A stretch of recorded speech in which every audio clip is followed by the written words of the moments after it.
Good evening and welcome to the SpaceX and Axiom Space splashdown coverage of Ax-2, the second crewed mission to the International Space Station by AxiomSpace. I'm Kate Tice, Quality Systems Engineering Manager here at SpaceX headquarters in Hawthorne, California. And I'm Duke Brady, a multimedia specialist with AxiomSpace based in Houston, Texas. Nearing 10 days in space, our crew spent 8 days aboard the ISS, and while on board, they covered more than 126 orbits and 3.3 million miles. And now we are in the final phase of our journey. Over the next hour, we will follow the return of Peggy Whitson, John Schaffner, Ali Al-Karni, Rayana Barnawi, as they splash down off the coast of Florida and conclude the Ax-2 mission. Now, we're hoping to bring you live views from our crew soon, but we don't have those views just yet due to ground station coverage. But since departing the International Space Station at 8:05 a.m. Pacific time, the crew had a brief off-duty period where they got to hang out a little bit before preparing the cabin for the final part of their journey home, and also put on or donned their spacesuits and completed successful suit leak checks. Now, over the last 11 hours, Dragon has been moving the vehicle in position for re-entry with a downhill phase burn, a short firing of Dragon's Draco thrusters to lower the spacecraft's altitude in advance of returning to Earth. That's what you see there with that animation on your screen. Next up will be jettisoning the trunk, which is that cylindrical unpressurized part. Once that trunk detaches, we will use the forward bulkhead thrusters to perform the deorbit burn. Of course, re-entry burn follows thereafter, and then we will see the drogue parachutes followed by the main parachutes deploying, and then finally with splashdown. Now, this animation shows us splashing down in the Atlantic Ocean, but we are actually going to be re-entering and splashing down on the Gulf side. We are targeting a splashdown location of Panama City. So just a quick note there about that location. Right. And when it does splash down, SpaceX knows exactly where Dragon is expected to land, with recovery teams pre-positioned in the area. These teams are trained to get to the Dragon spacecraft quickly, secure it, and then hoist it aboard the main recovery vessel. From there, crews will open the hatch and help Peggy, John, Ali, and Rayana out of Dragon Freedom. And it'll be a super exciting moment. That will be the first breath of fresh air that they've had in 10 days. Absolutely. I'm sure it's going to smell different than station. The Ax-2 mission has been remarkable from start to finish in so many ways, really. This mission is the culmination of years of hard work between both government and private entities to expand opportunities for countries, institutions, industries, and individuals around the world to partake in meaningful science, research, manufacturing, and STEAM-related activities in space. And this crew has certainly stayed busy with many of these kinds of efforts while on station. Yeah, now let's take a moment to properly introduce our crew. The Ax-2 mission is commanded by retired NASA astronaut Peggy Whitson. Born and raised in Beaconsfield, Iowa, she was inspired along with the world when she watched the Apollo 11 crew walk on the moon. She has since become the most experienced American astronaut and one of the most decorated.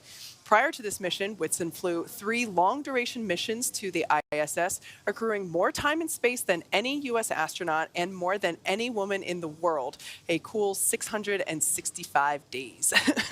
A record she just extended on this mission to 674 days. Now, not only does she serve as the commander for this mission, but Peggy also serves as the director of human spaceflight for AxiomSpace. The pilot for Ax-2 is private astronaut John Schaffner. Born in Alaska and raised in Kentucky, Schaffner has become the first Alaskan to go to space. He is a STEAM education advocate, business pioneer, and long-life space enthusiast. A pilot since the age of 17, John has over 8,500 flight hours, holding commercial, instrument, single-engine, and multi-engine ratings in land and sea aircraft, as well as helicopter. As an athlete, John has years of competitive experience in water skiing, cycling, whitewater kayaking, hang gliding, skydiving, and base jumping. Throughout this mission, John has invested a lot of his time in STEAM education activities aimed at empowering educators and inspiring teachers.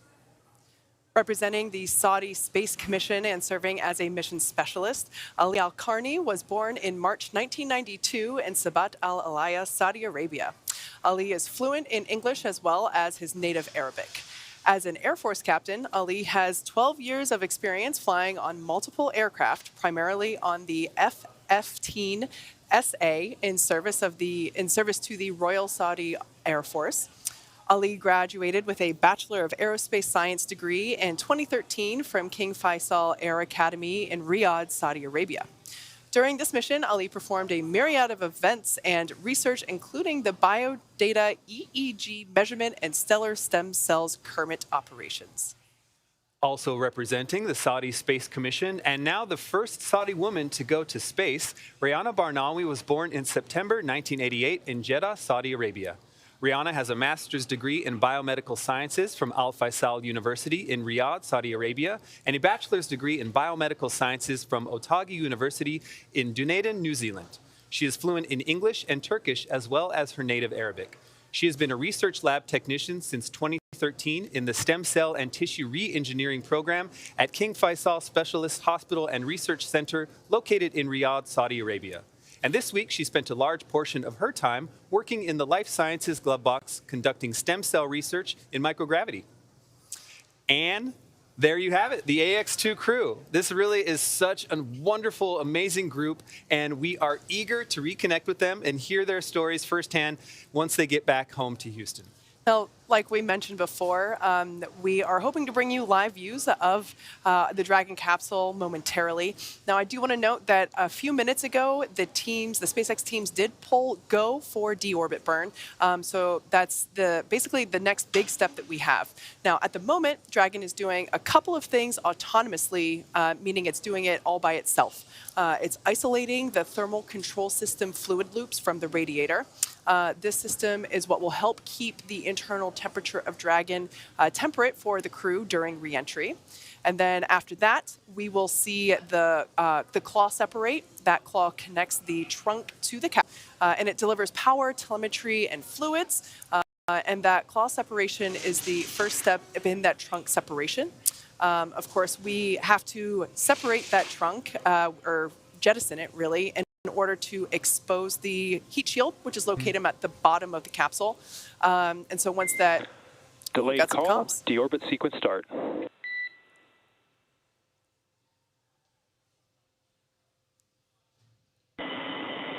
Copy. All right, so there that call, just letting us know that that deorbit burn, which will last for about 13 minutes, is now underway. We are right now utilizing the 4 Draco thrusters on the forward bulkhead, meaning they're basically at the top of the capsule, right near where the nose cone is located, and also near the where the the forward hatch is located, which is what is used to dock to the International Space Station. So those 4 Draco thrusters are firing. That will last 13 minutes. Once that's complete, we will close the nose cone. And once that nose cone is closed, we will basically be ready. The Dragon will be physically configured for reentry. Now, we are expecting today to have a loss of signal, or LOS, and that basically is a lot of friction building up on the exterior of the capsule as it is reentering the Earth's atmosphere, and basically resulting in a buildup of super hot plasma. Now, we will be flowing cooled nitrox, or nitrogen oxygen. Nominal trunk jettison. Great news. Dragon copy.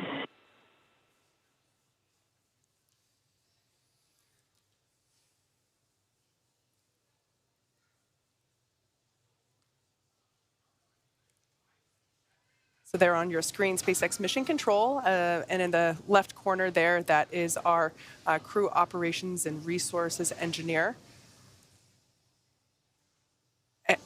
And I mentioned before that we had our deorbit burn underway. I got ahead of myself. We just heard the call out for that claw separation, meaning the trunk will be up next to deorbit. Will be up next to be jettisoned, and then we will step into that deorbit burn. On your screen there, SpaceX Core Michael Blasco, there in the left corner. The SpaceX. Oh, and there we have our first views of the Axiom 2 crew. We can see their visors are up. That's great. We have Commander Peggy Whitson in the foreground, now on the left of your screen, and John Schaffner, the pilot, on the right. So I love this view where we can actually see their screens. If you look at the screen that's on the left-hand side, in the top right corner of that left-hand display, we can actually see a graphic that will illustrate which Draco thrusters are firing when. They will illuminate with a flash of light. This is a great view of all 4 crew members. Everybody looks pretty chill. Yeah. Well, they've trained for this. They've put a lot of time in preparing for all of these moments, and I think it shows right now that they are prepared. We get a good view of our mission specialists on the left, Rayana Barnawi, and on the far right, Ali Al-Karni, with, again, pilot John Schaffner in the left center, and Commander Peggy Whitson in the right center seat. So once again, if you've just joined us, the crew, as you can see, in Dragon Freedom, they are on their way home. They have just separated the trunk, so the heat shield is now exposed, the heat shield being an important element of our re-entry method. And then coming up, we will have the deorbit burn. This burn will last about 13 minutes. Then we will have atmospheric entry. And as I mentioned, we will have a brief loss of signal, or LOS. And then once we, at that point in time, we should be able to hopefully see Dragon. This is a night landing, so we are targeting a landing off the coast of Florida in the Gulf of Mexico near Panama City. So I love nighttime splashdowns because Yes. even folks that are on land from, not necessarily just near Panama City, but from areas farther away too, can see Dragon streaking across the sky like this gorgeous comet. You mentioned that plasma that does affect the communications and causes that LOS, and some of us have seen video of that from inside the capsule. That plasma is so bright burning on the outside. It's really fascinating. Yeah, as I mentioned before, there's basically a buildup of friction that occurs around the exterior of the capsule while we are re-entering the Earth's atmosphere because we're going so fast. That atmosphere is actually helping us by helping to slow the capsule down significantly prior to the parachute deploy. But yeah, that results in some plasma buildup on the exterior of the capsule. And the crew stays nice and cool inside. We flow nitrox, which is nitrogen-oxygen mixture. Same stuff that's used in scuba tanks. We flow that into the cabin as well as directly into their suits to help keep everybody comfortable. The temperatures on the outside of Dragon can go above 3,500 degrees Fahrenheit. So the capsule works hard to keep the crew safe, and ultimately that friction is really helping us to slow the vehicle down. So the crew is now standing by for the deorbit burn. As I mentioned, this will last for about 13 minutes. And we will be utilizing Dragon's 4 forward Draco thrusters.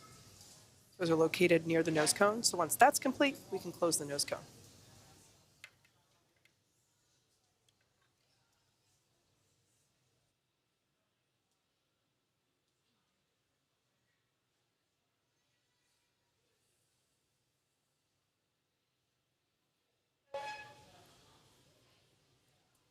And the deorbit burn is now in progress.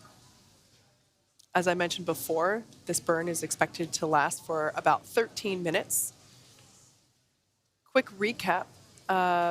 We, just within the last 10 minutes, Dragon jettisoned its trunk and initiated that deorbit burn just a minute or two ago. On the view where we have, where we're looking between pilot John Schaffner and Commander Peggy Whitson's shoulders, we can actually see those Draco thrusters firing on their display screens. I love being able to see that. I'm sure it gives them another, layer of confidence. It's probably great, even though it's an autonomously operating vehicle. Oh, there we go. There's another shot of it. It's nice to have that visual reference. The crew appreciates it as well. And then the center screen showing where they are in their trajectory home as well. Now this deorbit burn is the last time that those 4 forward Draco thrusters will be firing. Dragon has not yet entered the Earth's atmosphere. This deorbit burn is basically what lines the vehicle up and puts it on its final trajectory home to the landing site, which, as I mentioned before, is off the coast of Florida near Panama City. And as we can see, the crew using their screens to keep tabs on the burn duration, the Draco thruster firings, and then, as I mentioned before, trajectory details such as entry angle, capsule perigee, how much distance remaining until deorbit burn termination. As I mentioned before, Dragon is autonomous, meaning it's flying itself. So right now, all the crew has to do is stay strapped in their seats and keep tabs on things.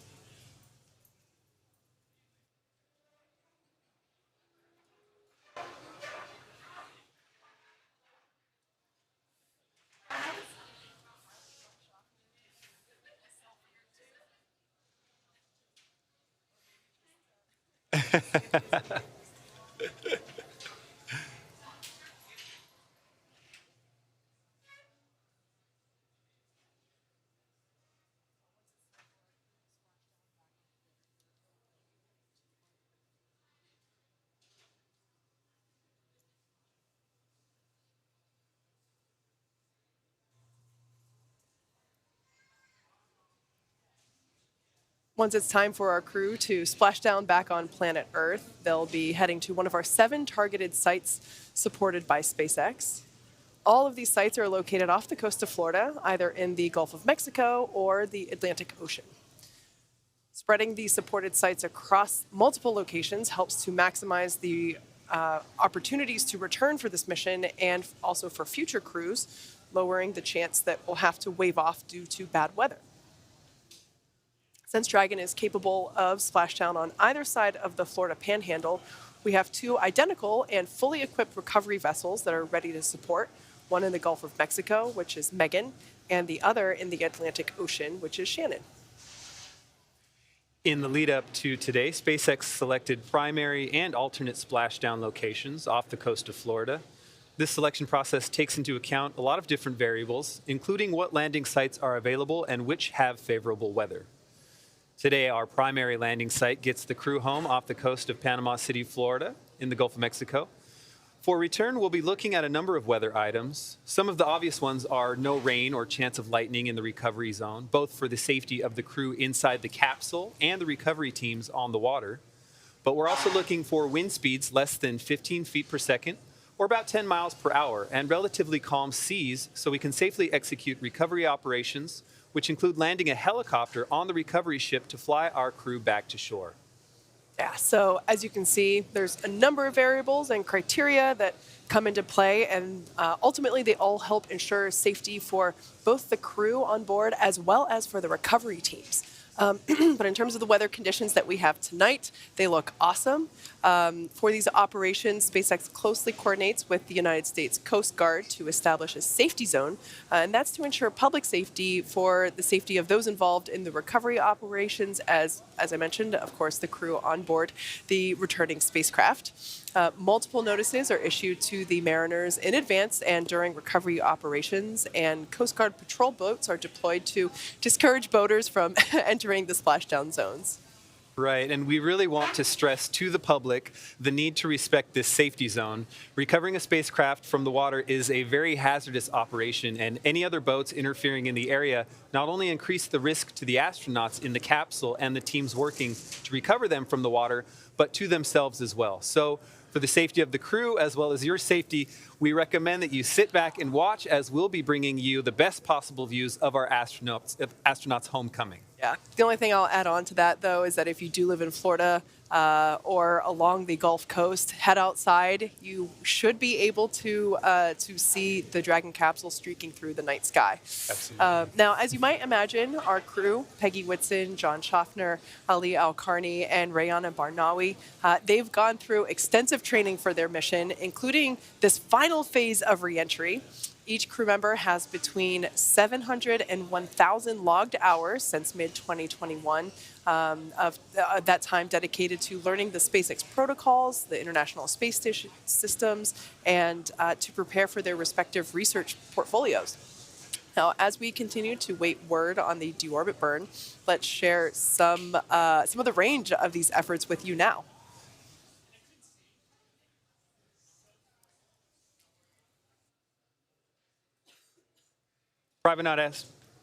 Private astronaut training is quite rigorous. To prepare for the Ax-2 crew mission, our team at SpaceX, their teams at SpaceX, had to spend the last several months teaching the crew about orbital mechanics, right? That's absolutely right. They also learned how to live in microgravity and running simulations of full missions from inside our Dragon training capsules. The training program includes nearly 100 different lessons covering all aspects of the flight. And list goes on. You guys did such a great job with our crew here. They actually had so many other people they got to visit too. The Ax-2 crew spent time in simulators like this centrifuge, and it's experiencing higher G-forces. And so, kind of complementary to this, the crew also participated in a zero-G parabolic flight that simulated the lack of G-forces. But aside from simulating gravitational forces they will experience, they also underwent altitude training in a hyperbaric chamber. So this can simulate high altitude and hypoxia so that they can identify not only their own symptoms, but the symptoms of their crewmates if they need to recognize those. They also spent time at Johnson Space Center in the mock-up facilities training for this mission. So to spend 8 days living on board the ISS, they spent time learning from the mission controllers, experts in safety and emergency ISS procedures, and as well as the essentials to living aboard the orbiting laboratory. Things like how to heat up your food, where to find the equipment you need. The goal is to be able to confidently complete every task on their timeline, but also be contributing members for the space station as a whole with the other astronauts as they carry out their duties. And so to that end, they also went to Cologne, Germany, and Tsukuba, Japan. They trained with ESA and JAXA to qualify on the European Space Agency's Columbus module, as you'll see here. The ESA instructors shared many of the systems and operations procedures, as well as some of the daily tasks and emergency protocols. Separately to qualify for the Japanese exploration module, the crew traveled to Tsukuba, Japan, to learn from instructors at the Japanese Aerospace Exploration Agency. As you can imagine, international collaboration is a constant throughout this mission. So it's one thing to learn the systems of the ISS, but it's just as important to understand how to live and work as a team in a shared space. And so this team spent 5 days training in the Human Exploration Research Analog, or HERA, at the Johnson Space Center. This is a confined experience that's designed to isolate the crew to build cohesiveness and teamwork. This experience included a chance to simulate work and research procedures, rehearse outreach efforts, and even respond to mock emergencies, all while living in close quarters and unable to leave the facility. Pretty exciting stuff. And of course, it all leads up to what they're experiencing now. They are going through what we refer to as the reentry phase of the mission. Right now, there's a live view within our Dragon capsule of the Ax-2 crew. They have spent time rehearsing what happens here. And as we mentioned before, they're mostly just monitoring and keeping tabs on progress. But one thing that they did train extensively on is the egress process from the capsule. You know, they are returning from 10 days in space. Their body might feel a little different, and to help ensure that nobody injures themselves when they're egressing or exiting the capsule. They have practiced that here in Hawthorne with the teams, just to help make sure that they know what order they're going to go in and who to lean on for help as they step through the side hatch once again. Right, because everything is so perfectly orchestrated. Absolutely. As we talked about, the team staging for the rescue, every crew is within 3 miles of these potential splashdown zones. They know what they're doing, and they've spent time practicing this. Absolutely.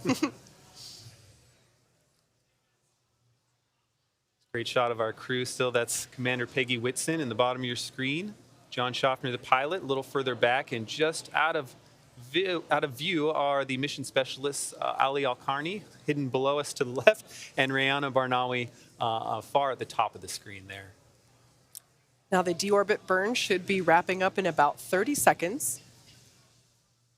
And we can see exactly as the crew sees on their displays, that center screen showing them their trajectory details, as well as what step of the burn or what step of the mission we are in. So you can actually, it looks like it says there deorbit burn, which makes sense. That's where we're at right now.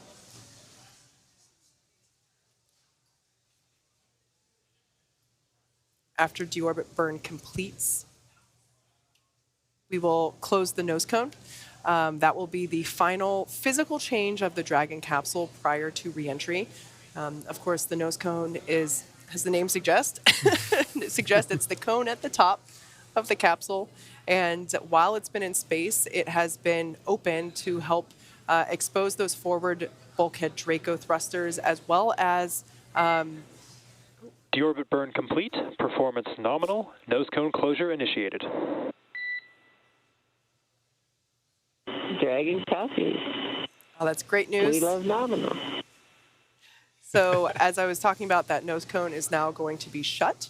In the background, Dragon will also be inhibiting those forward bulkhead Draco thrusters that we just used to complete the deorbit burn. That ensures that it's safe to latch the nose cone shut for reentry. Also, the vehicle has initiated the nitrox suit purge. This will help keep the crew cool and comfortable during reentry, which looks like is coming up in about 25 minutes.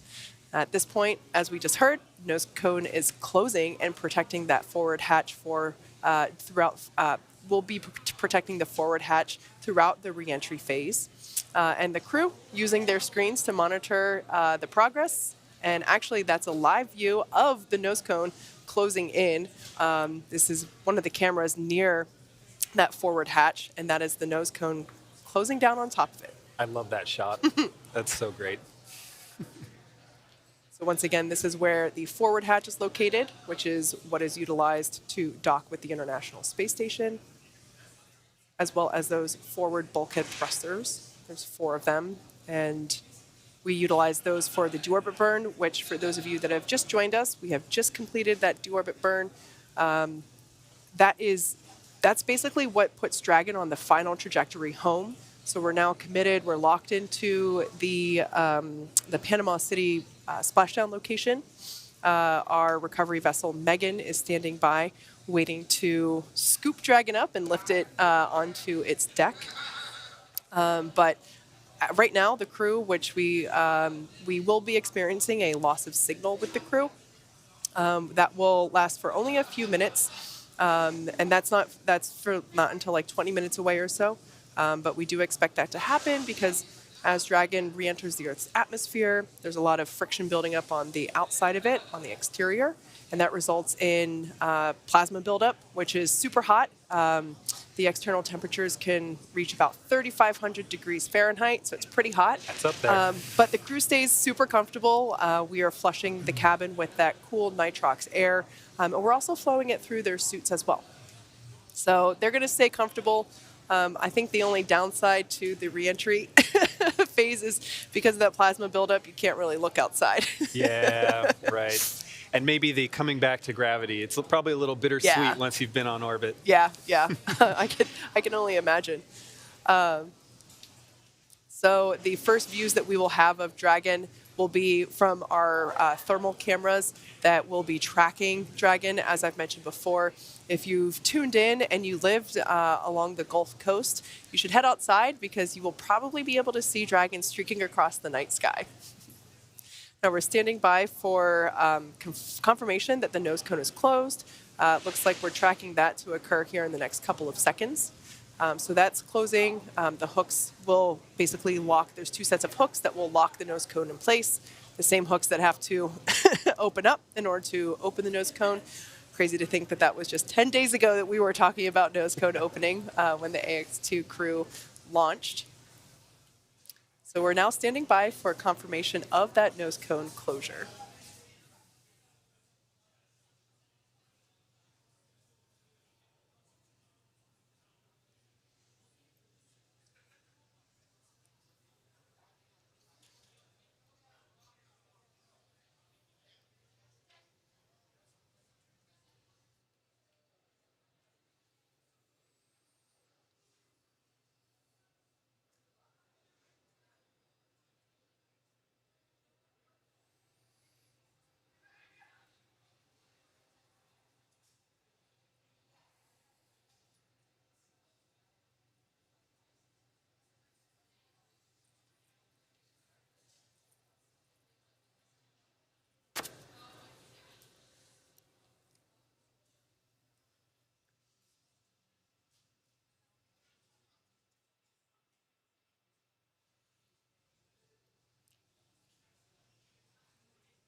All right, so it looks like both sets of hooks are confirmed to be closed, so that nose cone is locked into place. Now, as we begin the second half of entry, Dragon is now beginning to flush nitrox into the cabin and continuing to top off the Ax-2 crew's suits with that cool air. Again, that's what will allow the cabin temperature to remain comfortable while the external temperatures reach 3,500 degrees Fahrenheit. Now, the heat shield, which is the structure that was exposed when we jettisoned the trunk from the Dragon capsule, that heat shield is pointing forward, pardon me, which basically leads the capsule to the landing site. That heat shield is comprised of PICA 3.0, which stands for Phenolic Impregnated Carbon Ablator.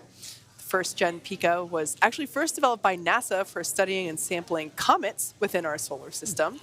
SpaceX partnered with NASA to develop PICA-X, which was the second generation product used on all Dragon 1 cargo resupply missions that successfully resupplied the space station on 20 missions. And then PICA 3.0 was developed specifically for use on Dragon 2 crew and cargo missions with enhanced structural and thermal properties that optimized the heat shield and drove down costs and mass. So the remainder of the Crew Dragon capsule is comprised primarily of SpaceX proprietary ablative material. It's another class of thermal protection, which is lighter weight versus the PICA, and it also protects the underlying composite structure during reentry to ensure structural capabilities are maintained. So that's the white stuff on the side of the Dragon capsule.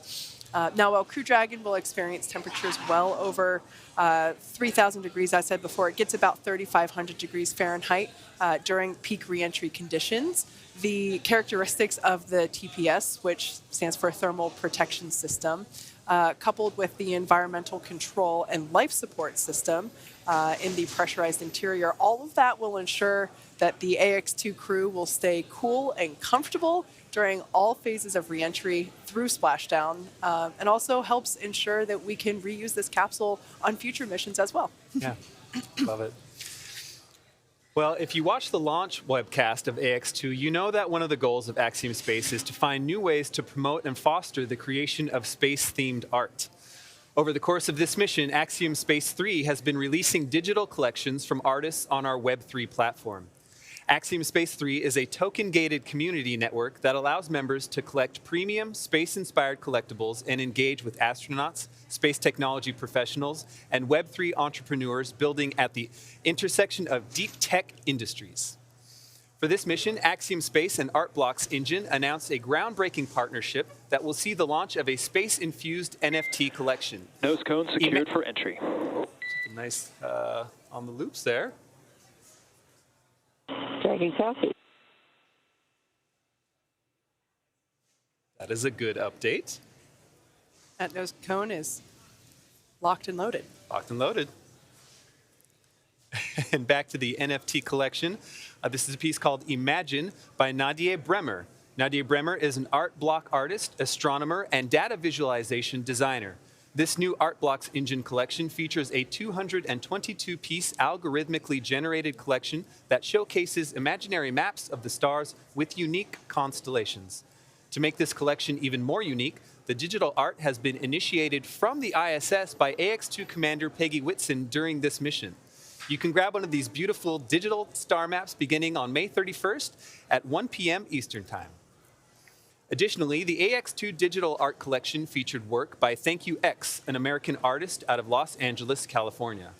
Thank You X sent up a piece of his physical art canvas to space titled Urge for Perfection and released a commemorative NFT called Ax-2, which celebrates this mission and the canvas going to space.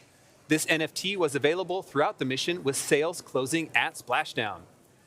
These collaborations with digital artists and brands bring a new level of creativity and inclusivity to the commercial space industry. For more on this and all of our digital collectible activities, visit nft.axiomspace.com. At AxiomSpace, we are hard at work building the next destination in low Earth orbit. AxiomSpace is being designed as a true continuation and evolution of the International Space Station.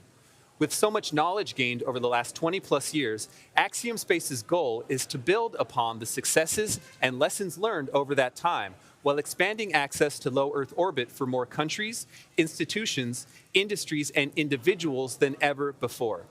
With Axiom Station currently under construction here, we have an update for you on the growth and development of what we intend and how we are going to be the first commercial space station.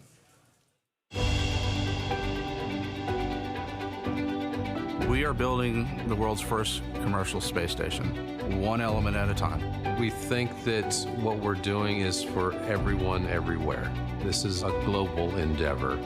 Our partner, Thales Alenia in Italy, is in the finishing stages of building the first module, the first pressure vessel.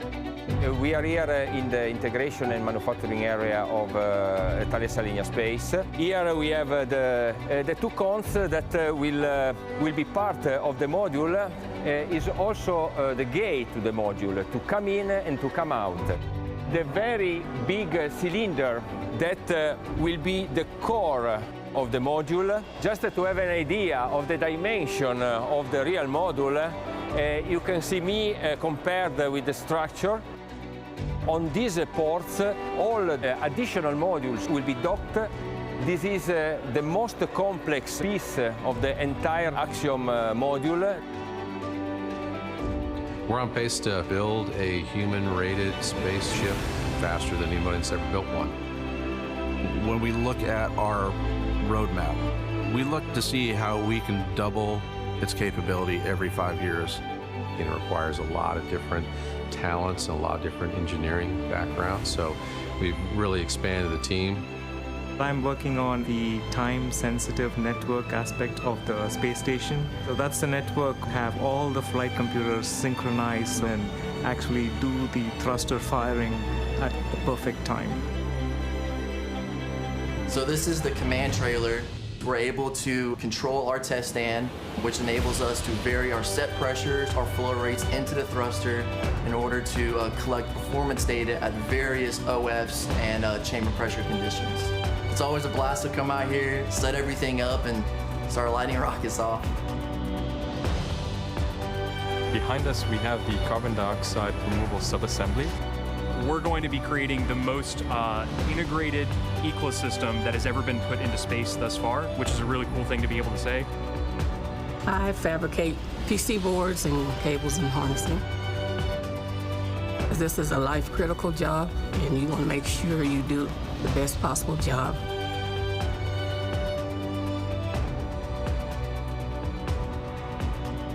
"15 to 20 years from now, we're going to be surrounded by objects that we can't imagine how we live without, that were manufactured in space."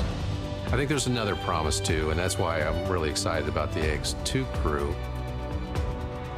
There is this effect that people have gone to space and had. This is called the overview effect. Many people have come back profoundly changed because of their experience. And I think the more people that we can have that see the world as the whole world, the better off we all are.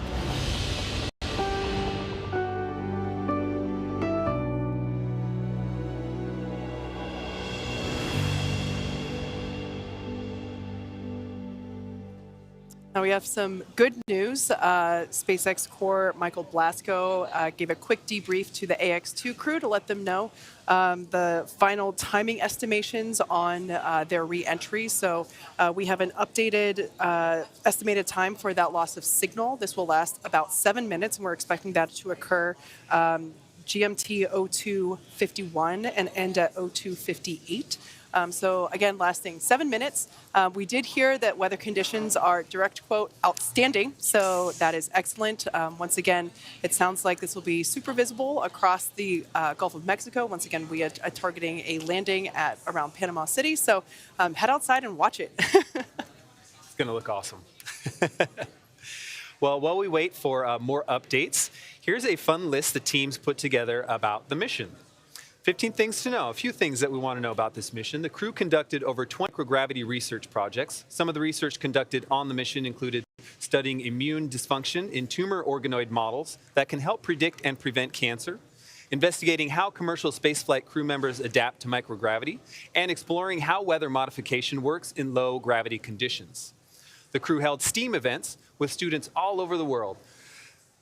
More specifically, they conducted a series of live science demonstrations with students on Earth through amateur ham radio events, a student art competition from space, and engaging in student-led projects with universities like MIT. While docked to the ISS, they orbited the Earth 126 times and traveled a mere 3.33 million miles. Ax-2 was the first commercial mission with both private and government-sponsored astronauts. Peggy Whitson is now the first female commander of a private space mission, adding to her accomplishment as the first female commander of the ISS and extending her record for the longest cumulative time in space by an American astronaut to 674 days across her 4 flights. Ali Al-Qarni and Rihanna Barnawi are the first Saudi astronauts to visit the ISS, and Rihanna Barnawi is the first Saudi female to go to space. John Schaffner became the first person from the state of Alaska and first Fairbanksian to fly to space. AxiomSpace's Mission Control Center in Houston became the 12th ground segment partner for the International Space Station. For the first time, induced pluripotent stem cells were manufactured in space by astronauts. By studying stem cells in space, we can address the challenges that currently limit us as we study these cells in regenerative medicine across low Earth orbit and down here on Earth. Have a nice live view of our crew in the capsule. Again, you see our mission specialist, Rihanna Barnawi, on the left, followed by pilot John Schaffner, Commander Peggy Whitson, and on the far right, mission specialist Ali Al-Qarni. On that far left, Rihanna Barnawi conducted 7 consecutive days of life science glove box operations during her 8-day docked mission time frame. So plenty of fun firsts and amazing work done by this crew during their mission.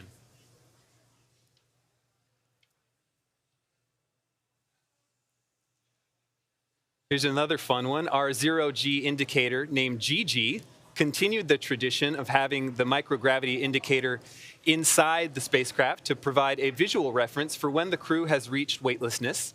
As the 5th crew member of Ax-2, Gigi's mission is to inspire children around the world to learn about space. Gigi is a Build-A-Bear teddy bear wearing Axiom's AX-EMU spacesuit, just like the ones that NASA astronauts will wear on future missions to the moon. Ax-2 is a precursor for Axiom Station.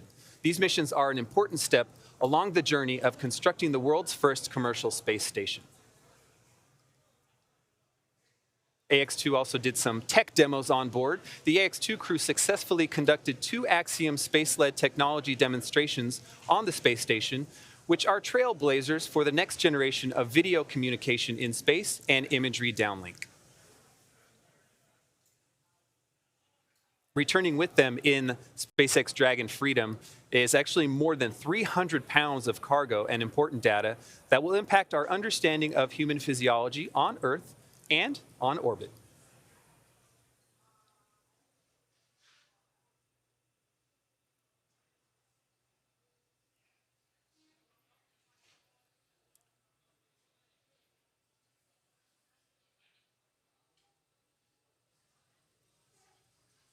As of right now, we can see Ax-2 crew are in their suits, in their seats.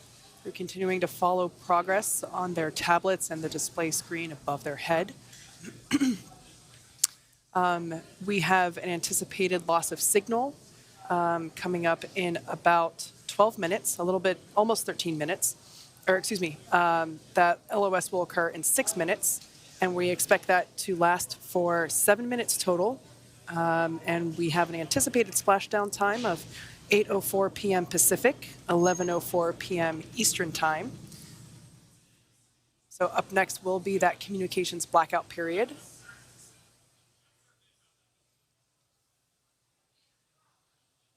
This happens every crew mission that we have as they re-enter the Earth's atmosphere. The exterior of the capsule works really hard to, basically it's encountering a lot of friction as it is re-entering the Earth's atmosphere, and that actually helps the capsule slow down significantly before we deploy the parachutes. Now, the suits that you see them wearing now, they are fully customized and fitted for each crew member.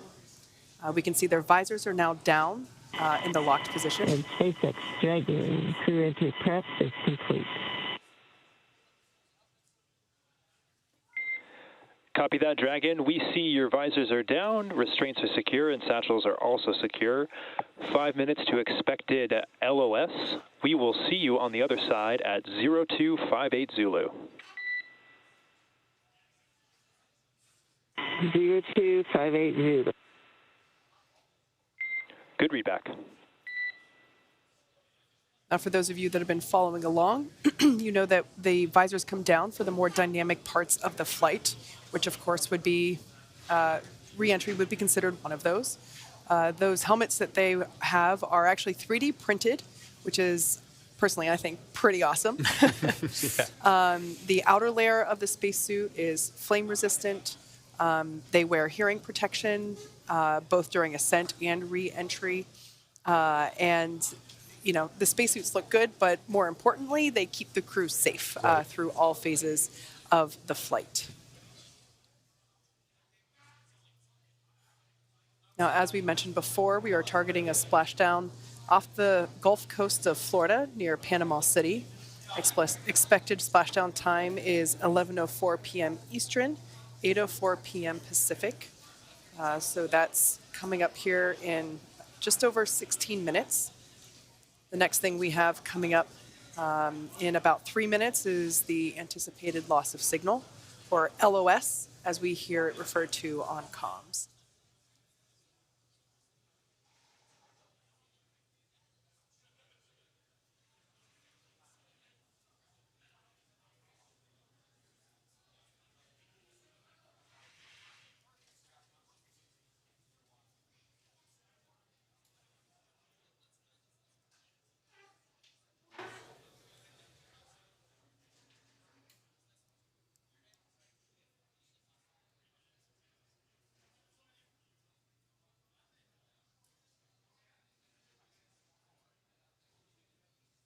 That's a live view of SpaceX Mission Control here in Hawthorne, California.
AX-2 is Axiom's second mission with SpaceX, and there are 2 more planned, AX-3 and AX-4. It will also be in SpaceX vehicles. Back at Axiom headquarters, Michael Lopez Alegria, our chief astronaut, is our commander for AX-3, and he is already in training. Mike Lopez Alegria, also known as MLA. And so the AX-3 mission is already underway.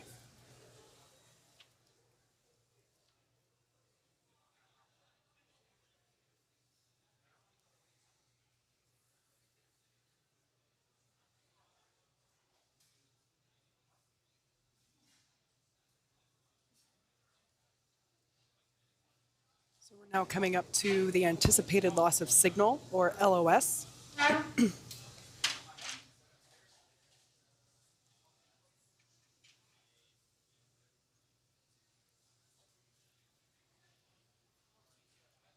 Once again, this is expected to last for 7 minutes.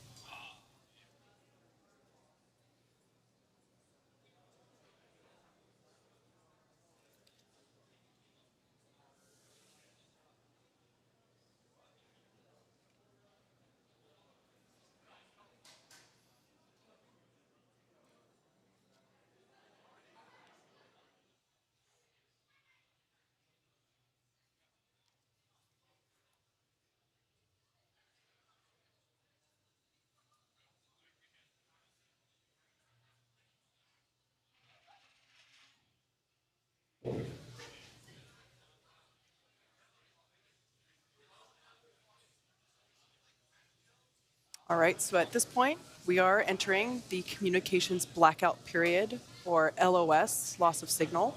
This will last for 7 minutes due to plasma formation around the exterior of the spacecraft. During this time, no vehicle telemetry is received by mission control or the recovery team, and no external commanding of the vehicle or voice communication is possible. As a reminder, Dragon is designed to fly itself and continues to autonomously use Draco thrusters to orient itself during the re-entry phase. During re-entry, the vehicle will be slowing down from orbital velocity, which is about 17,500 miles per hour, and it will basically continue to decrease a lot of that deceleration occurring during this atmospheric re-entry. And then the top temperature for Dragon, as I said earlier, exterior temperatures reach about 3,500 degrees Fahrenheit. So the crew remains comfortable as we are flowing nitrox, cool nitrox air, both into their suits as well as into Dragon's interior cabin. So while it gets toasty on the outside, and we will see the evidence of that once we get lights shining on Dragon and it's lifted up onto the deck of our recovery vessel, Megan, we will actually be able to see the ablative material on the exterior of the capsule. It'll have some charring on it, which is a good indication that it worked. Let's call them toasted marshmallows. That's the kind of brown patina it reminds me of. So once again, we are in the anticipated communications blackout period.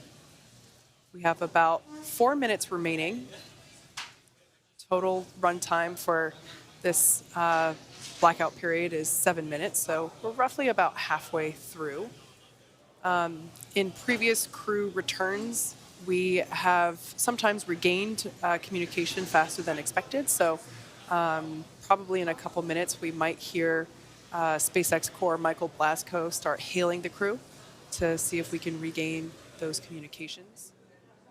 Now, our first views of Dragon, hopefully we'll be able to bring them to you soon, but they will be the thermal cameras that will be tracking Dragon's re-entry. If you live on the Gulf Coast, it should be visible, streaking across the night sky. Once again, we have an anticipated splashdown time of 11:04 p.m. Eastern, so about 10 minutes from now. Now at about 18,000 feet in altitude, the drogue parachutes will deploy. And after that, around 6,000 feet altitude, we will have the main parachute deployment.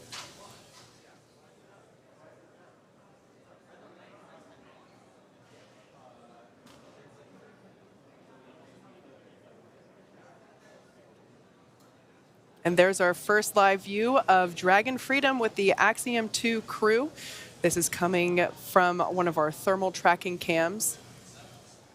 I believe this might actually be the WB plane, the WB-57 plane from NASA. This is a thermal imaging tracking cam.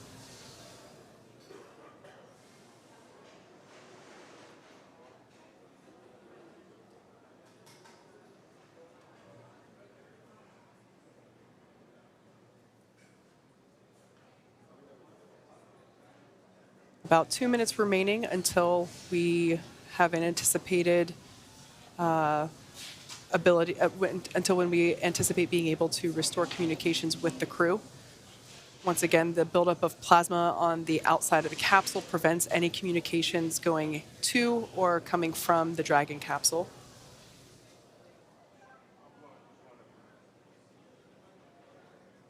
You can see SpaceX engineers there on console monitoring Dragon's progress as it is autonomously steering itself to the splashdown site off the coast of Florida.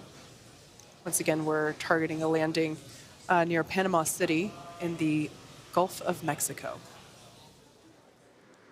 And a quite excited small crowd outside of Mission Control here at SpaceX. You can see them there awaiting the return of the 10th mission of crew members on board Dragon. Yeah, and we're well underway with our second shift operations here at SpaceX headquarters. So we can see some folks, as you, can definitely see they're gathering, awaiting more views of. Oh, there's a beautiful shot. We can see that capsule now streaking through the night sky.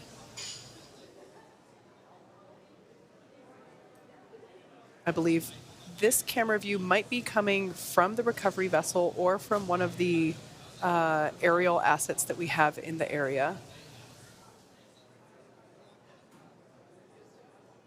We're now coming up to the end of the expected loss of signal.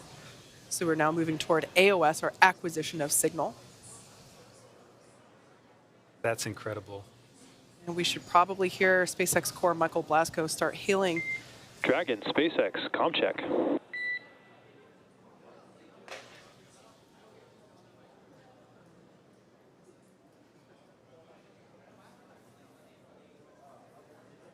We have you loud and clear. Likewise, good to have you back. Expect automated chute deployment. Dragon cap.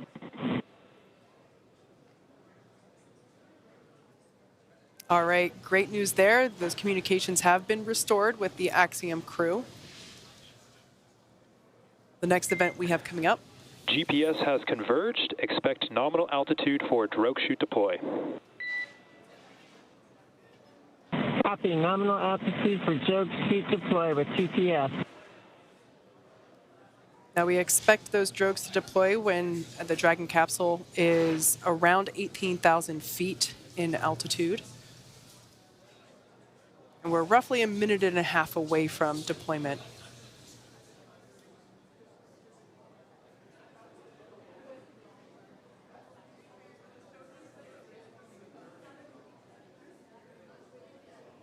Another view coming to us from the WB-57 chaser plane.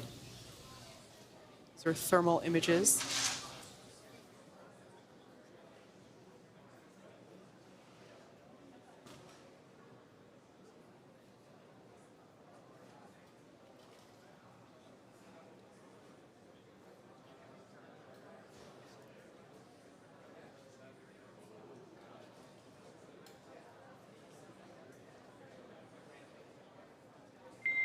Brace for drogue window.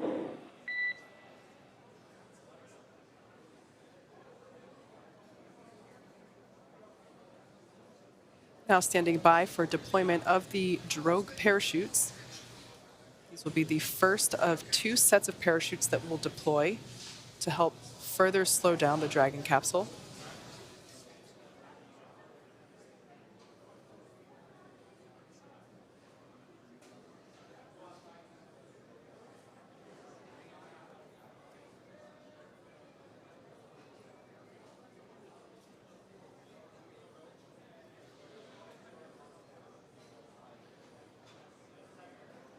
Should see those drogue deploys, those drogues deploy any second now.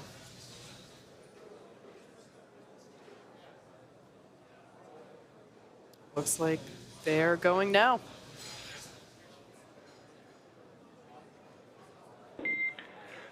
Visual on 2 healthy drogues.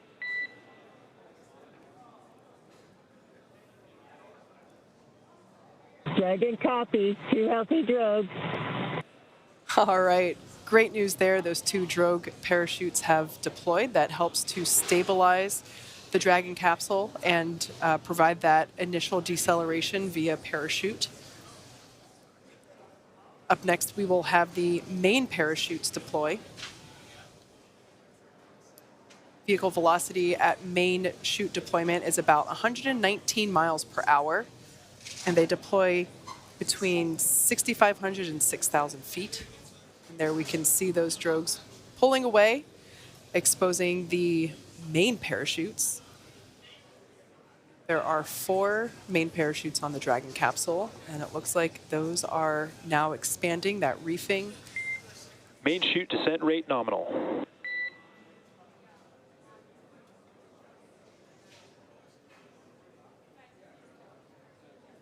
And Dragon copies. Nominal chute. Now this is a really cool view from the Dragon capsule. That's actually from the basin where the main parachutes... 1 kilometer. 1,000 meters, copy. It's a view from where those main parachutes were just located. From this point on, we will hear Commander Peggy Whitson call out the altitude of the Dragon capsule. So we just heard her call out 1 kilometer, meaning 1 kilometer above the ocean surface.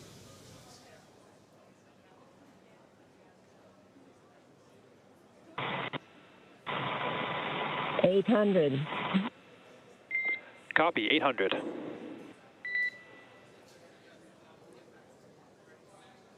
So at this point in time, we can see we have 4 healthy main parachutes have deployed for the Axiom-2 crew. In a matter of minutes, they have gone from 17,500 miles per hour down to roughly now about 70 miles per hour. 600. Copy, Even less 600. than that, when the main parachutes were deployed, they were going about 119 miles per hour. And by the time that they actually land in the water, it's about 10 miles per hour, thereabouts.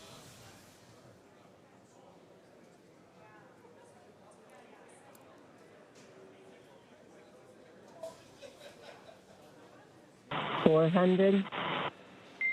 Copy, 400 meters.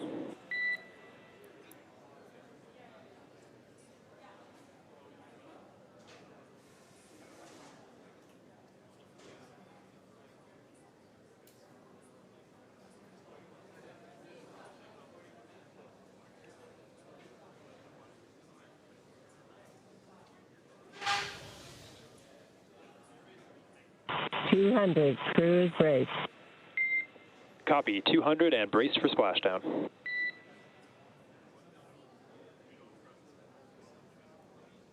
Right, standing by for splashdown of the Axiom-2 crew.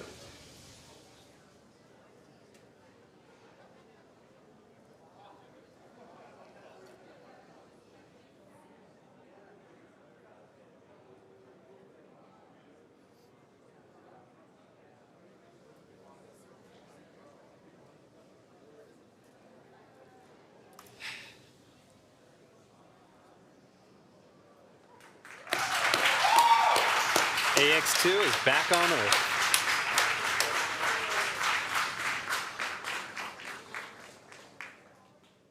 As you can see on your screen, visual confirmation for splashdown of our Dragon spacecraft.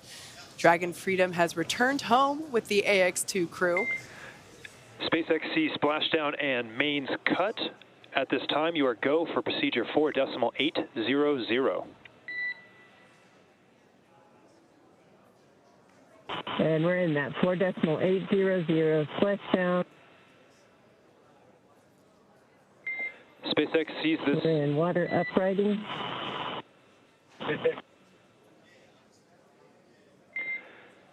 SpaceX sees the same. Peggy, John, Ali, Rayana, on behalf of SpaceX, welcome home.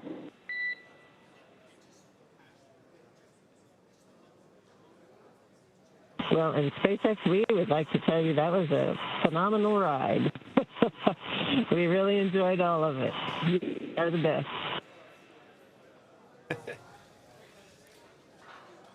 As you can see on your screen, the SpaceX recovery team and vessels have been waiting for Dragon splashdown, which they made on time just 1 minute ago at 8:04 p.m. Pacific. They will now make their way to the splashdown location. The teams have been ready and waiting about 3 nautical miles away. So, And SpaceX, Dragon, we feel like we're probably in stable 1. Copy, stable 1. all right, that communication there, just Commander Peggy Whitson basically estimating what position Dragon is in, depending on how it lands. Generally speaking, it lands upright, excuse me, which is we refer to as stable 1. But the teams will it'll take them about 30 minutes to make their way to our crew inside Dragon.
As you can see there on your screen, recovery teams now making their way to the Dragon spacecraft. We are excitedly awaiting their recovery. Dragon has already autonomously completed several steps to safe itself following splashdown. We can see lots of bright lights there by the teams both in the water and in the air to help ensure that the recovery team can see what they're doing. Absolutely. And for those of you just joining us, the return of Ax-2 has gone smoothly so far. Dragon Freedom successfully re-entered the Earth's atmosphere, followed by deployment of its parachutes to slow the spacecraft down to a gentle 15 miles per hour. Dragon successfully splashed down in the Gulf of Mexico at 8:04 p.m. Pacific time, right on time, off the coast of Panama City, Florida, in the Gulf of Mexico, and we are now awaiting Dragon's recovery. Yeah. Now, upon detection of landing, Dragon automatically releases the main parachutes, and that's to help prevent the wind from pulling on the spacecraft. The Dragon then automatically safes any pyrotechnics still present on the vehicle and may... Dragon, SpaceX is go for recovery personnel to approach. Expect personnel alongside in approximately 1 minute. We'll be expecting them. Thank you. SpaceX core Michael Blasco just giving the crew a heads up that they can expect some folks to reach the Dragon capsule. So those are the fast boats that we see now approaching. The view that we have now is actually coming to us from our recovery vessel, Megan, which is also making its way to the Dragon capsule, but it doesn't go as fast as the fast boats do, so it takes it a little bit longer. So at this point on, we will see the operations get closer and closer into view. But at this point in time, the astronauts remain seated and in their suits, and the onboard air conditioning keeps temperatures in check inside the spacecraft, and communication systems on board remain powered up. So as we just heard, the crew can continue to communicate. That's right. And SpaceX has 2 fast boats in the recovery fleet, which have moved quickly to the splashdown point. They're being followed by Megan, as Kate just said, the main recovery vessel, which will move into position upwind of the spacecraft. The two fast boats have very specific roles. The first approach is focused on immediate safety inspection of the capsule integrity and checking for any presence of hypergolic propellant vapors, ensuring that it is safe for Megan to approach the Dragon spacecraft. Once the capsule is cleared for full approach, the team begins rigging the capsule for water recovery by the recovery ship. The second fast boat is responsible for parachute recovery. Dragon, we're complete with 4.8 Henry. Copy, 4.800 complete. Great, just some more updates on nominal completion of the checklist. As I was saying, that second fast boat is responsible for parachute recovery and also serves as a redundant boat to the first. And Dragon, requesting permission to come on board via the display camera view only. The display camera view only. Yeah, you can come on board. Copy, and work. Permission granted from Commander Peggy Whitson there on the net. And then lastly, on the fast boat points, we'll see a team member on a jet ski helping to gather up the now detached parachutes. Now, it'll take a little bit more than 10 minutes for the recovery crew to complete all those safety checks. And once those are complete, the team will begin preparing Dragon to be lifted into the recovery vessel. As part of the preparation for that lift, one member of the recovery team will climb on top of the capsule so they can attach Dragon's hoist rings and connect the lifting lines. It will take less than an hour to raise Dragon onto the recovery boat and remove the crew from the spacecraft. And then, after medical checkouts, the crew will return to the Cape by helicopter and be rejoined with their families. That's great. I'd love to have the role of jumping. Display camera is on board. I would not like to have that role. I've said it on previous Splashdown webcasts, the individual responsible for jumping into the ocean at night sounds like a nightmare to me. So I have a lot of respect for the individuals that are trained and willing to do that job. It is an important job that is actually a very a highly technical role, as they have to go through a lot of training, excuse me, and they are also need to be able, have to know where they are allowed to step, and really how to attach the fittings, as I mentioned before, those hoist points for where Dragon will then be hooked into and lifted onto the recovery vessel. We can see the Dragon capsule getting closer and closer into view as our recovery vessel, Megan, makes its way to the splashdown site. Dragon, hypergol sweeps and unfired ordnance checks are nominal. Rigging is in progress. Approximately 25, that's 25 minutes until capsule lift. Stand by for PMC with SpaceX flight surgeon. Dragon capsule. All right, that was SpaceX Core, just letting the crew know that all of the unused pyrotechnics are saved, and that they will now begin to prepare the capsule for rigging. And that PMC that we heard stands for Private Medical Conference, so that will be the opportunity for each crew member to have a private conversation with the flight surgeon, just a quick check-in to make sure that everybody's feeling happy and healthy.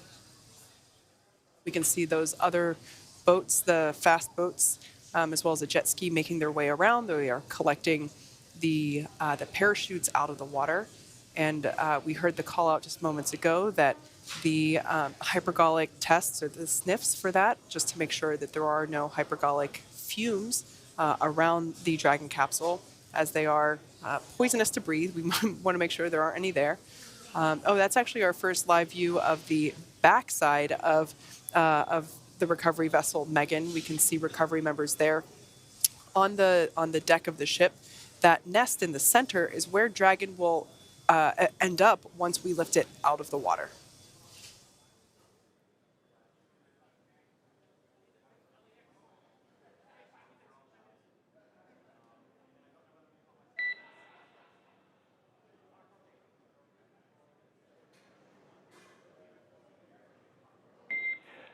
Dragon to ground is now public.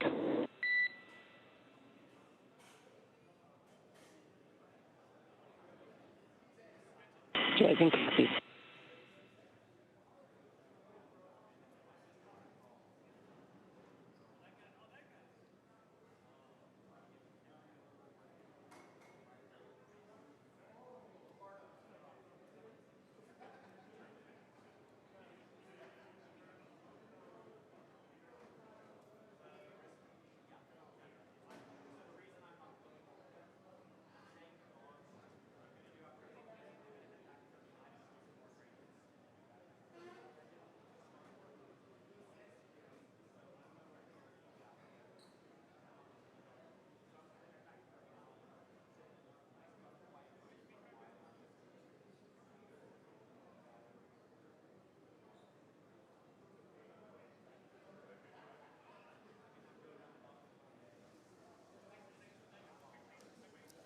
Got a better view now of the recovery team there on the right-hand side, making their way, making progress with getting the Dragon capsule rigged and prepared for lifting out of the ocean and into the platform there on the left-hand side of your screen.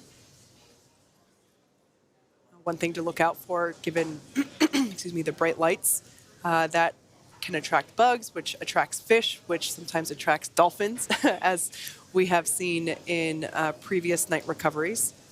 Looks like there's a drone there above the recovery team on the right-hand side.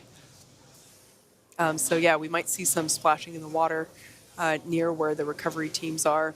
And we can actually now see there, that view on the right-hand side, the SpaceX recovery team member. Yeah, but now we got a full screen of that SpaceX recovery team member, really visible, climbing on the Dragon capsule. As I said before, this is a highly specialized and trained position within the recovery team, as the Dragon capsule, certain areas are wet as it just splashed down, and they have to ensure that the rigging and the hoist points are attached and secured to the Dragon capsule. The recovery vessel Megan making its way closer to the splashdown site.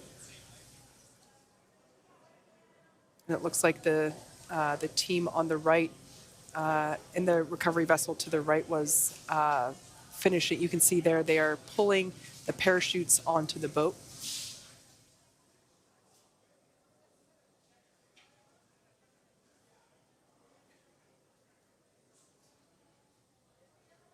As I mentioned before, the physical evidence of that reentry phase now evident, visible, well, not right now, but it will be momentarily, that charring on the charring on the exterior of the capsule, on that ablative material, or rather it's a thermal protection system.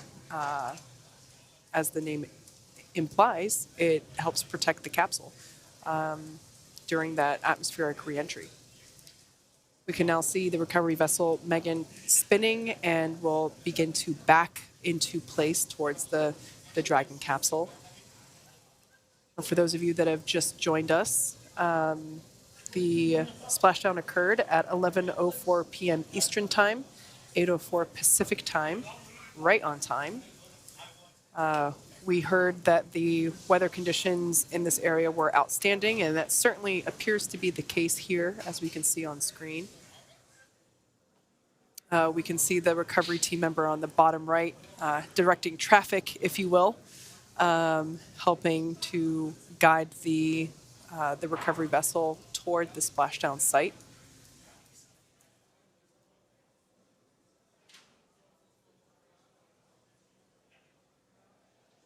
Now, the structure that we see up and above the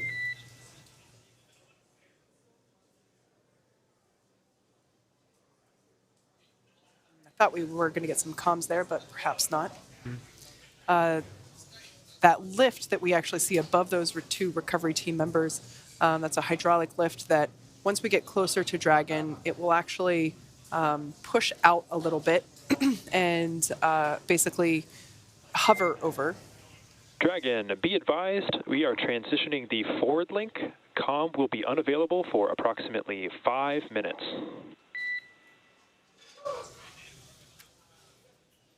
Dragon copy.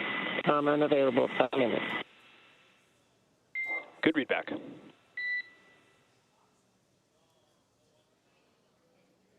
As I was saying, that hydraulic lift will tip out over the back end of, or the aft end of the boat, and over the Dragon capsule. The recovery team member that is on the capsule will actually receive the lifting harnesses and cables and attach those. We will then see that team member, one of my favorite parts to watch out for in the recovery process, that individual will just jump right off and into the water, and will climb aboard one of the fast boats in the area. And in a matter of seconds, that hydraulic lift that we see there will lift and position the Dragon capsule up and out of the water and into that nest that we see there in the center of the deck. And that part really is the fastest part of recovery. And then once the Dragon capsule is in that nest then gets pulled forward, basically kind of under where the camera position is now, and toward the ship's deck. And that's where the SpaceX team and the flight surgeon will be standing by ready to open that side hatch after some more safety checks. And that will be a very exciting moment for the Axiom 2 crew. That will be with the reopening of that side hatch. Now, keep in mind, it's been closed since they took off from planet Earth 10 days ago. That side hatch has not been opened since before liftoff. So reopening that side hatch will be the first breath of Earth air, which in this case will be very humid and salty smelling, that they will have gotten in the last 10 days. I love how we're still in their mission. In fact, they went through extensive water rescue training just for this moment. The Axiom crews train on the water rescue, and Ax-2 is no different. They had some pretty extensive water rescue training, so we're still in the mission. Yeah, so this is a great view. We can really get a good glimpse of the SpaceX team member that is on board the capsule as it spins a little bit there. Again, I volunteer for that position. Looks fun to me. Yeah, it's a really tough position to have. As I said, they train a lot for it. And it's tough because they are in a wetsuit. And when you think about it, they are soaking wet when they try to climb up on top of the Dragon capsule. They climb aboard from after hopping in the ocean. So yeah, like I said, they're soaking wet. They are, everything's really slippery. And they have to know exactly where they can grab a hold of to safely do their job. Pretty amazing to think that just 12 hours ago, this crew was in space, was on the International Space Station, and now here they are, bobbing in the ocean. What a journey for Ax-2. Absolutely. I mean, you could even say, even as little as an hour ago, they were still in space in microgravity. Yeah, so we see now one of those guidelines have been attached. We can see them kind of orienting the capsule a little bit. This operation is highly choreographed, although it might look like a little bit of a traffic jam here and there, but it is highly rehearsed, and each team member has a specific job, and they know exactly what that job is. The recovery team practices both daytime and nighttime recoveries. Dragon, forward link transition complete. Dragon copy.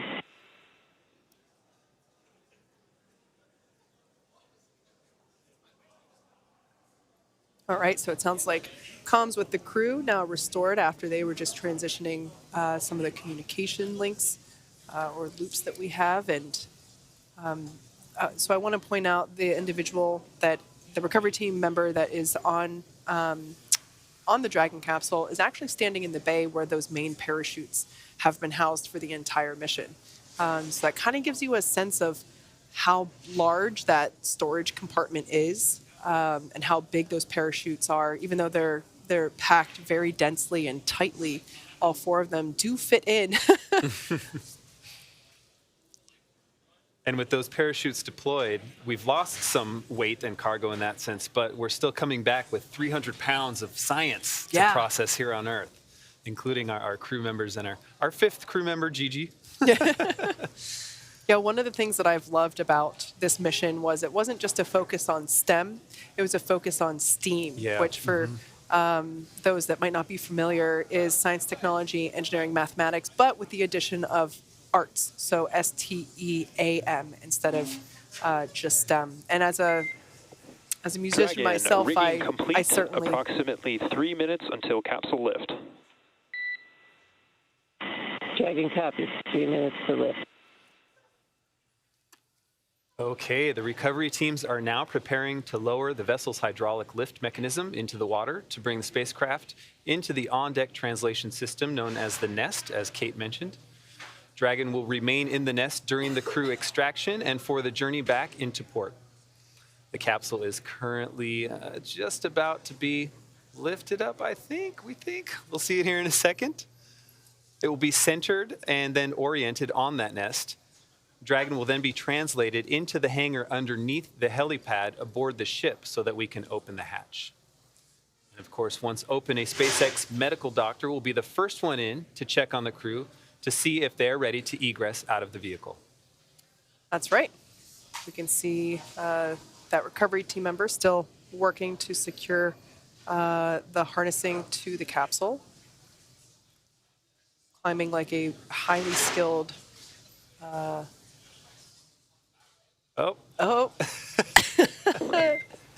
There we go. Dragon, brace for capsule lift. Brace for capsule lift. As I mentioned before, this will happen very quickly. This is one of the most efficient and quickest parts of the recovery process. So don't blink. You can see the fast boat now clearing the way for the lift. That lift now underway.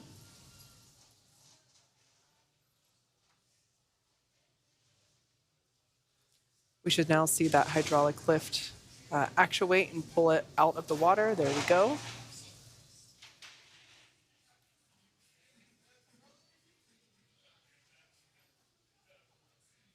It's a pretty cool view there of the heat shield on the underside. That's the side of the capsule that was basically facing Earth during re-entry. Those harnesses will now pull the bottom of the capsule, that heat shield, and align it for placement there in the nest. See some water sloshing around the bay where the main parachutes were held.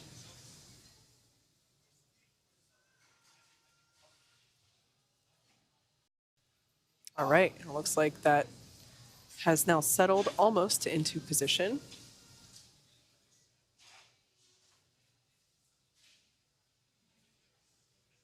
I suppose the last dynamic movement of our cruise journey. Almost. Once the capsule is placed in the nest will then move forward. It's almost like it grows tiny legs that are invisible and just scampers out of the camera view. But that will be the true last movement of the capsule prior to that side hatch opening. We can see now the recovery team members who you'll note have donned or put on some respiratory equipment. So right now they are plugging. Dragon, welcome aboard the recovery vessel. Recovery personnel are completing final checks and stand by for translation to the egress platform. Dragon copies. So the reason that they're wearing respirators at the moment is that once the Dragon capsule has translated, as we just heard, to the platform on the inner side of the vessel, they will perform some additional hypergolic safety checks to ensure that there are no vapors or fumes remaining. But right now, we're actually just plugging up the thrusters to help ensure that none of those vapors will come out. And that's actually the deck where the Dragon capsule will slide into. That final translation movement you Exactly. were talking about. Dragon slide. So we can see those recovery team members now unlatching the safety cables and the harnesses that pulled Dragon up and out of the water and helped secure it into the position.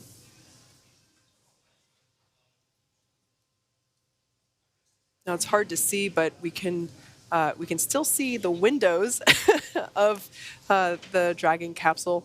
They're a little dirty at this point, but those are the two circular shapes on either side of the side hatch. And then we can see up above the side hatch is where those drogue parachutes were located. Also where some of that additional safety harnessing, that rigging is located.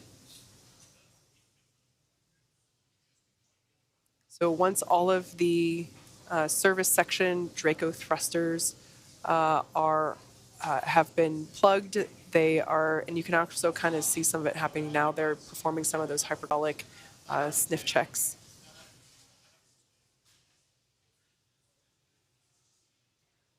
So the propellant the Dragon uses is different than the propellant that Falcon uses. Dragon's propellant is monomethyl hydrazine and nitrogen tetroxide, or MMH and NTO. And when they come into contact with each other, they instantaneously combust. So it's a great propellant for when you're on orbit, because you don't need an ignition source, which is good, because generally you don't want ignition sources in space. So these two propellants are great for on-orbit operations, but they are toxic to breathe. So that's why we were taking these extra steps, because Dragon had a lot of those two propellants on board. And even as recently as an hour ago, some of those Draco thrusters were firing.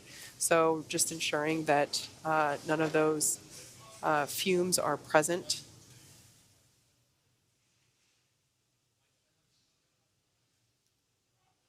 I think we saw a thumbs up from someone doing those hypergolic checks as they were walking away.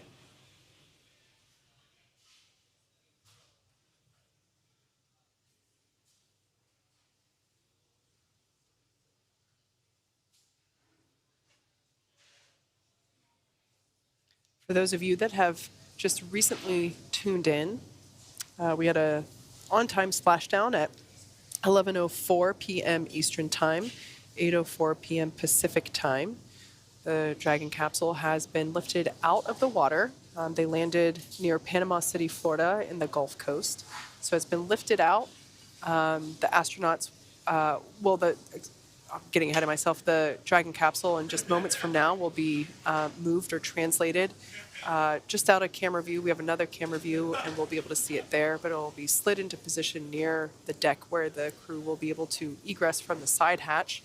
And then once that side hatch is open, that will be the Axiom-2 crew's first breath of fresh air since they boarded Falcon 9 at the start of their mission back on May 21st, which was just 10 days ago. So we're now standing by for translation of the Dragon capsule, which will put it into position to open the side hatch after undergoing additional hypergolic checks and spacecraft cabin pressurization.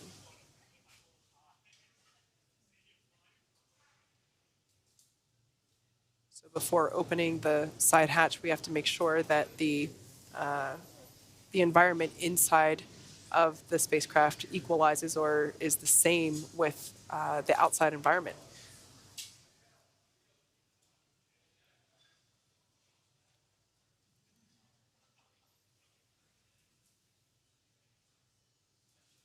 So we can just barely make out the recovery team making their final preparations before sliding the Dragon capsule into position.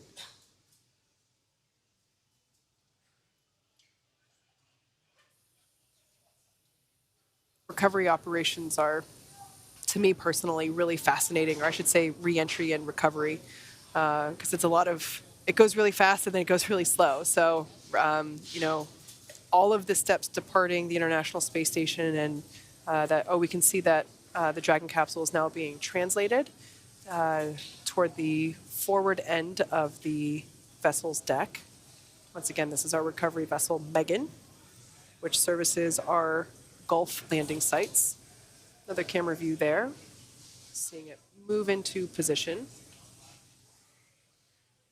As I mentioned, all the recovery team members wearing those personal respirators to help ensure that if there are any remaining hypergolic fumes, that they don't come into contact with them, as they are right next to the capsule.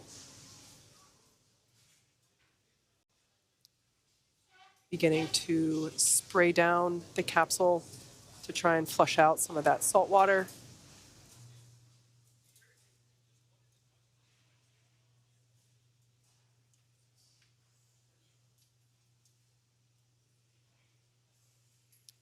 All right, we're going to use this ladder to climb towards the top to do some more of those hypergolic checkouts.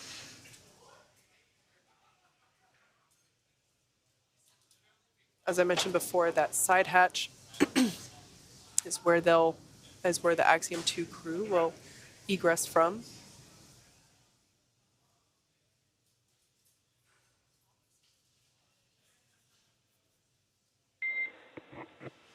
Dragon, stand by for side hatch opening and egress. Dragon, standing by.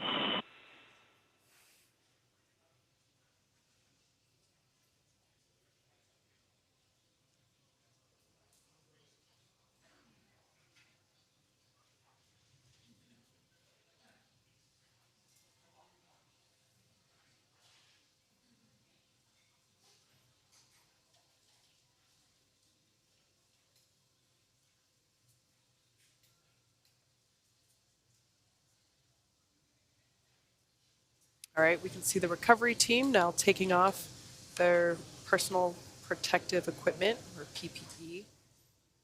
They can get rid of those respirators as the hypergolic checkouts have cleared.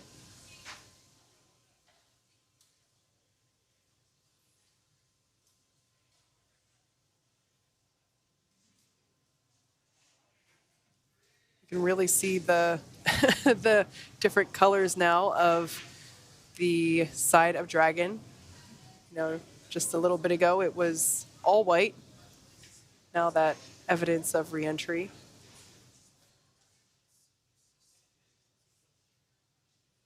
I always love being able to see the heat shield as the Dragon comes up and out of the water.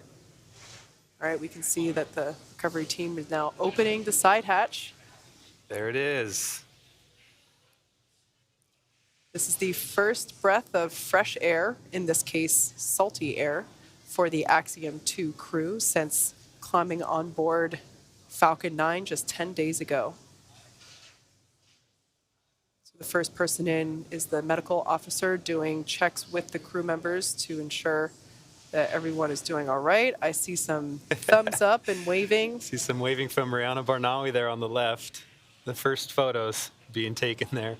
I think they're getting the seal of the hatch, but glad to see our crew's already waving for their photo op. So just out of view, there's that plastic. I shouldn't say it's plastic, but I'm not quite sure what it's made out of, but that fixture will actually help protect the side hatch as the crew egresses. So as I mentioned before, we reuse our Dragon capsules. This is actually the second time that this capsule has been to space. And that fixture helps protect elements of the side hatch from damage as the crew steps out. You know, they are coming back from a little bit of time in space, and we want to assure that everybody stays safe, so we will be partially assisting them out of the capsule, but also just helps to ensure the integrity of the hardware.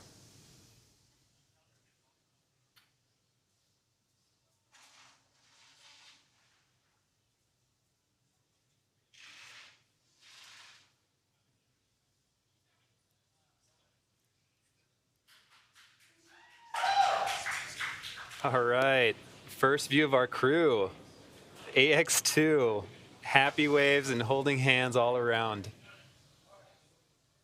That's wonderful to see. Nearing 10 days on orbit, and the crew is nearly ready to egress through that side hatch.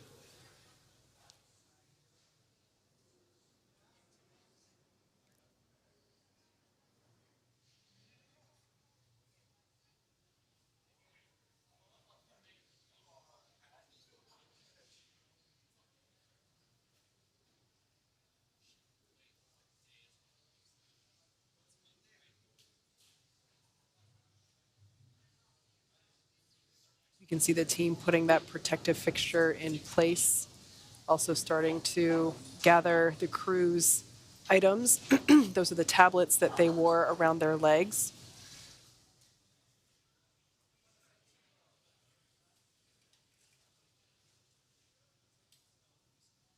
And we can see the folks on the edge, the left-hand side of your screen, following along with our procedures, documenting what is coming out of the capsule to make sure everything is accounted for.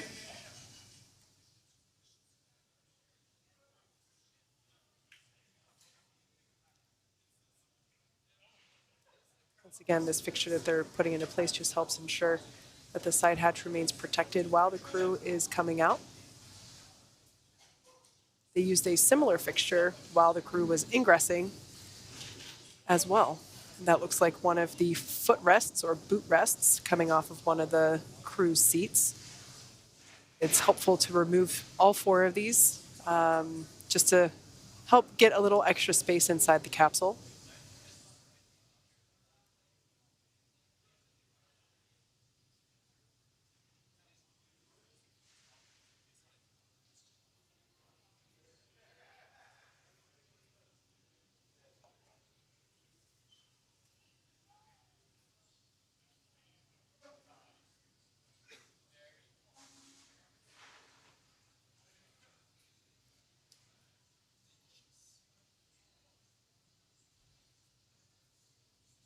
Right, we can see SpaceX recovery members there putting in place the slide that the Axiom-2 crew will utilize to make their way out of the capsule, or egress is exit. Since they've spent the last couple days, last few days, not couple, last 10 days in space, the effects of microgravity, even for that period of time, can be felt. So to ensure their safety, we will help them slide out of the capsule. But I have a feeling that we'll also see big smiles and some happy waves at the same time. Definitely. Although I could imagine this moment is somewhat bittersweet because they are back home, but that also means that they're not in space anymore. This is a feeling that Commander Peggy Whitson has experienced so many times. Yeah. I just love that she was able to extend her record. She's now at 674 days in space, which is just incredible. But yeah, this must be a bittersweet moment, knowing you're home, you get to see your family soon, but the ride to space is now over. I think I heard Peggy in an interview after her NASA retirement say, she was asked, what are you going to do now? And she said, I'd like to go back to space. And she certainly did.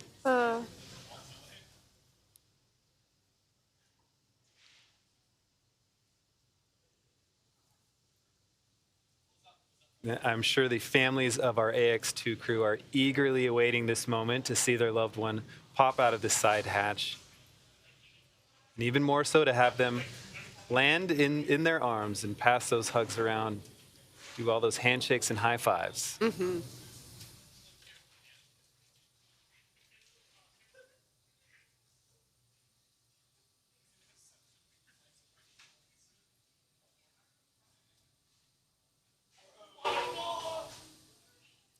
Are now standing by for crew egress, where they will make their way out of their seats and exit the Dragon capsule.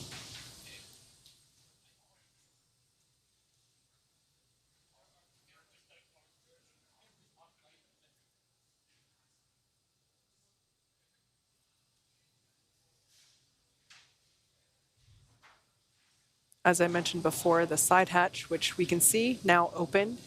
The last time this was opened was when the crew had ingressed into the capsule. So it was closed and locked prior to liftoff and has remained there. The crew utilized the forward hatch, which is the hatch out of picture right now. It's located at the top, or the forward end of the capsule. And that is the hatch that is utilized to dock with the International Space Station. So all the trips that they did while on the ISS were through that forward hatch that we are unable to see at the moment, as it's covered up by the nose cone, and just that nose cone out of picture here. Okay, it looks like we might be close to seeing our first crew member.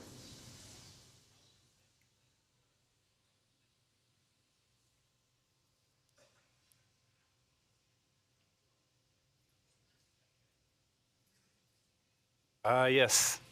Starting to see our first crew member egress from SpaceX Dragon vehicle. Who is that? Is that? I think that might be Peggy. That does look like Peggy. Commander Peggy Whitson seems to have egressed the vehicle.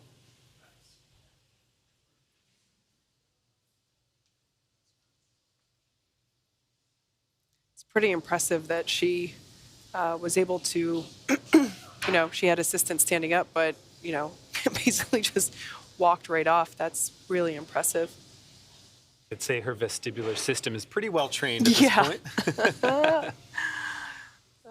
Really set the bar high for everyone else coming after her. I wouldn't want to do that. All right, we got legs of our second crew member. If they're removing from the center, I'm going to wager that it's our pilot, John Schaffner, but we will see. Generally speaking, it is easier to have the two crew members in seats 2 and 3. So generally the commander and the pilot egress first. Right.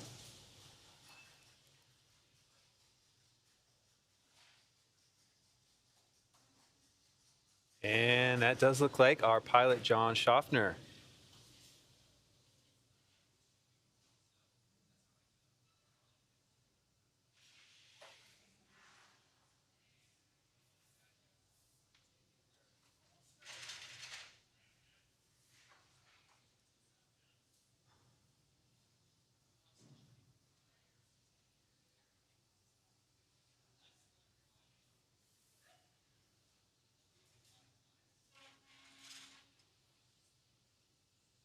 So at this point in time, 2 of the 4 Axiom 2 crew members have egressed from the capsule.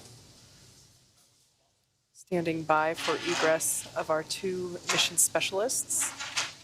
Now removing the footrests of those 2 other seats. Once again, this helps to make some additional room to move around and climb out. Or rather, slide out, I should say.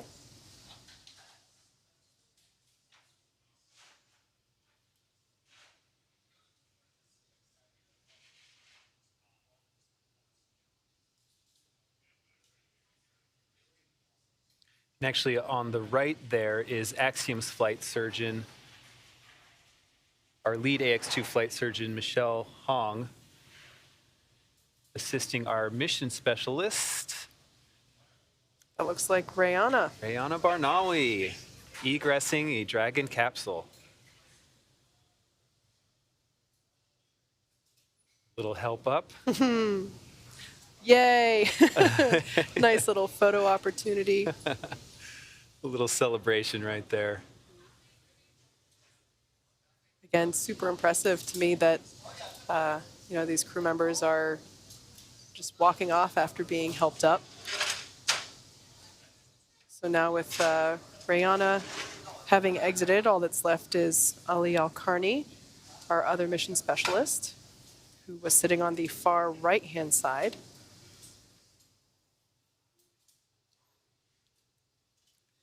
And our flight surgeon, Michelle Hong, will actually be accompanying our crew all the way back to Houston, keeping an eye on them the whole time.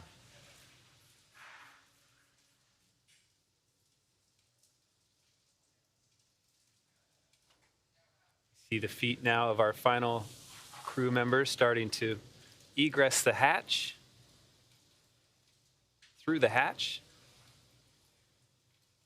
Ali Al-Karni making his egress from Dragon Freedom. Pausing for a little photo there. That's great.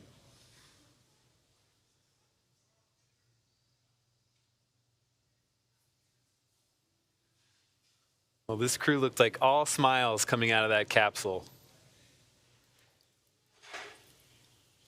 And now that our crew are safely back home on Earth and getting the first checkouts by our medical team on board, we're going to wrap up our live coverage of their historic return.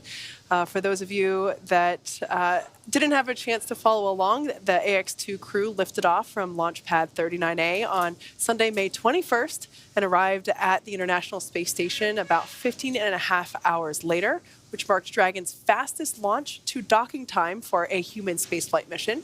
They spent a total of 10 days in space, 8 days on the ISS before undocking just over 12 hours ago.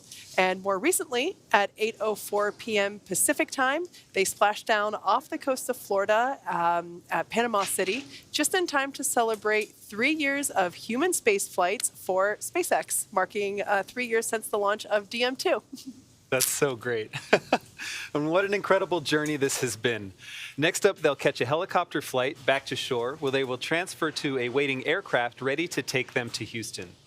While this concludes the flight portion of the Ax-2 mission, much of the research portfolios that were performed on station will continue to be reviewed and analyzed. Some of their studies will even continue over the coming days and months. Well, Kate, it has been an absolute pleasure sharing this desk with you, and both for the launch of Ax-2 back on May 21st and now Splashdown today.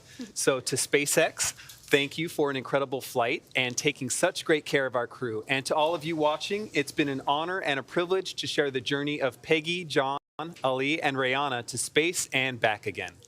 As we bring this mission to a close, we celebrate how the Ax-2 mission is demonstrating that the opportunities presented in microgravity are moving beyond the partners of the ISS to include more countries, institutions, industries, and individuals than ever before. This is how AxiomSpace is expanding access to low Earth orbit and building history, as we like to say. Be sure to check out AxiomSpace.com as we continue to pursue new commercial opportunities for human spaceflight. I'm Duke Brady here with SpaceX's Kate Tice, and we're signing off now with a final welcome home to the crew of Ax-2. Thanks to you, Duke, as well as everyone else for joining us, and we'll see you soon.